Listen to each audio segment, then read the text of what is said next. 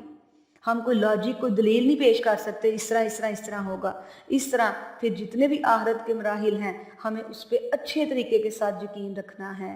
یاد رکھیے گا مرنے کے بعد انسان نے زندہ ہو کے کھڑے ہونا ہے، جو وہ دنیا میں کام کر کے گیا ہے اس کا اللہ نے اس سے حساب لینا ہے۔ کیا اللہ آپ کو ایسے ہی چھوڑ دے گا؟ دنیا میں جو آپ اللہ کے گناہ کے کام کر کے جاؤ، اللہ تعالیٰ کے آگے بدعمالیاں کرو، اور اللہ تعالیٰ کیا تمہیں ایسے ہی چھوڑ دے گا؟ کہ اللہ سے بڑا انصاف والا کوئی نہیں ہے، اللہ سے بڑھ کے انصاف والا کوئی نہیں ہے، نہ اس دنیا میں اور نہ آخرت میں۔ یہ صرف اللہ کی ذات ہے جو اپنے بندوں کے درمیان انصاف کرے گی۔ تو یہ تو اللہ کے انصاف کے اوپر ایک قسم کا کویسچن آ گیا نا، جو اللہ تعالیٰ اگر آخرت قائم ہی نہ کرے۔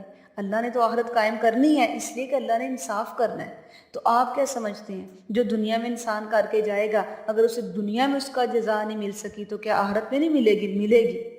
اگر دنیا میں کوئی گناہ کے کام کرنے کے باوجود اللہ نے اس کو نعمتوں سے نوازا ہے تو وہ یاد رکھے کہ آخرت میں اس سے حساب ہوگا۔ اور اگر دنیا میں کوئی بڑی آزمائشوں سے گزرا ہے پھر بھی اللہ کے راستے میں استقامت کے ساتھ ڈٹا رہا ہے تو کیا اللہ اسے آخرت میں جزا نہیں دیں گے؟